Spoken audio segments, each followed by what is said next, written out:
Because we want to, sorry, a moment, Senator Milaye, so that we put things in perspective. Because we want to educate Nigerians. Just a moment. Because we want to put things in perspective and educate Nigerians. If you disapprove what we've just shown to Nigerians, can you give us your own figures so that Nigerians will know? I've told you clearly that the budget 120 is shared among legislators. That's taken clearly. And I, as a spokesperson of the Senate, will give you figures that have been certified by the Senate. And like I told you, that we are yet to come out with a clear picture and agreement on what we are going to approve for legislators. And since I have not been paid now, I've not received my allowances now, I cannot tell you categorically that this is what I'm getting or this is what I'm going to get. All right. So I am saying, what I'm saying is that the figures you have was wrongly divided by the number of legislators. That there are 8 institutes of the departments of the National Assembly, and from this you run the National Assembly in terms of diesel, in terms of stationaries, in terms of training and retraining, in terms of talking about the library and all that. So what I'm saying in essence is that this National Assembly, particularly the Senate, is ready to be sacrificial, is ready to reduce their remunerations and salaries in the interest of the Nigerian people, and especially going by the economic situation that is bedeviling us right now. All right, so just quickly, tell us, you're talking about salaries. Are you planning to cut your allowances? Because your salaries are just a little fraction of your total package.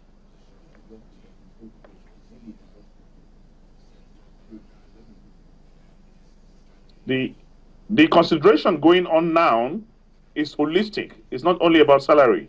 It includes remunerations and others. It's not just about salary. That is a straight-term response to that. All right. If you are looking at cutting, what percentage are you looking at cutting? You are already digging into a report that have not been approved. Like I said, I can only speak on resolutions of the Senate, and there's no resolution yet on this. Like I said, we actually are consulting with the House of Representatives so that we can have an holistic approach to these issues. All right, just a moment. Just to put things in further perspectives, if you look at the budget that goes into the National Assembly, it is way more than the budget that goes into the Ministry of Youth Development. It is way more than the budget that goes into the Ministry of Agriculture and Rural Development. It is way more than budget that goes into defense, the Ministry of that runs the Navy and the Nigerian Air Force. It is way more than the budget of the Ministry of Education per annum. Tell us, what are your views on this? If you have a crop of leaders who are earning as much as what some 3, 4, 5 MDAs are earning per annum, what do you make of this? You are looking at it from a very wrong perspective. To start with, we have 3 tiers of government. We have the executive, we have the legislature, and we have the judiciary. And out of these 3, I can tell you that the legislature is the least. And the budget for the National Assembly this year is less than 3% of the total budget of the Federal Republic of Nigeria. It's less than 3% of the total budget of the Federal Republic of Nigeria. One arm of government spending less than 3%. I'm not justifying the figures, but I'm just telling you that it's less than 3% of total budget. And I want to also educate you that you cannot be comparing one ministry to a complete arm of government. Like I said, the National Assembly have 8 different establishments.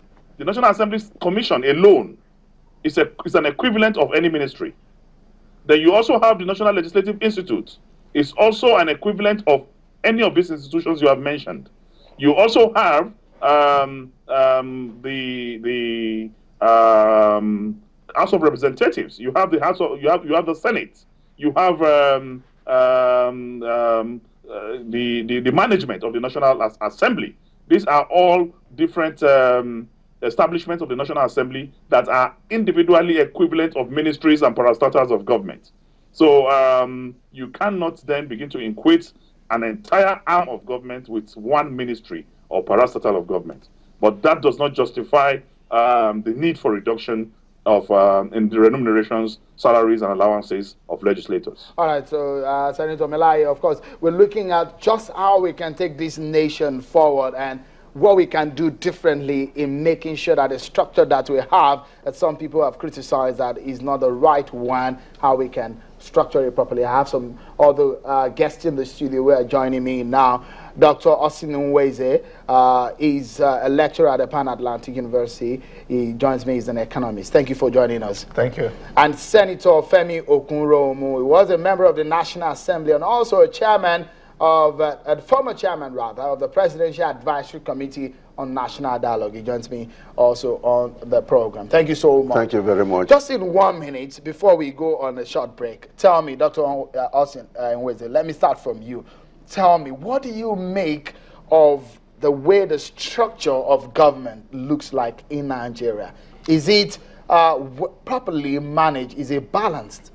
Well, no. You see, we got it wrong from the outset, right from independence. The structure in Nigeria, the present structure we have is faulty. And there is no way Nigeria can develop if we continue this, maintaining this kind of structure. If we want better life for our children, quality of life, better standard of living, we need to restructure.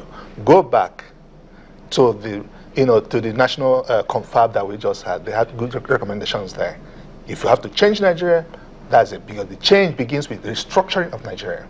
All right, interesting. Let me quickly ask you, Senator Okunromu, you were at the Senate. What has changed? I think something changed drastically after 2003. Well, how that change came to be, I do not know. I was in the Senate between 1999 and 2003. Our salaries and allowances were very transparent. The only thing that we got at that time that people living made the mountain of was furniture allowance when we got there to buy furniture for ourselves to settle down. The furnitures you were using are they for plenary or the ones at home? No, at home, for in our different flats. It was a big issue right then at that time. It was a big issue then. And that was the only thing. All these fantastic salaries and allowances they are getting now, those were later developments. Now, I don't think we should allow the distinguished Senator Melai to get away with what he has been saying, because there has been no transparency for the last 12 years about what the senators are taking home every month. People have been asking, what is the take-home pay of a senator? They have been reluctant to tell us. And frankly, there should be transparency in governance. Their take-home pay consists of 3 components: the salaries, the allowances, which are fixed by the Revenue Mobilization, Allocation, and Fiscal Commission. In addition to these salaries and allowances, they have what they call running costs, which they themselves fix for themselves and give to themselves every quarter. And that is where the bulk of the money they take home comes from.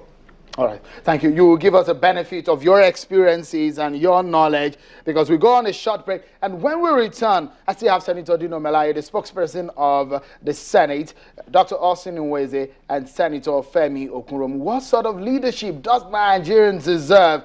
My guests will talk to me more on the issue of governance in Nigeria.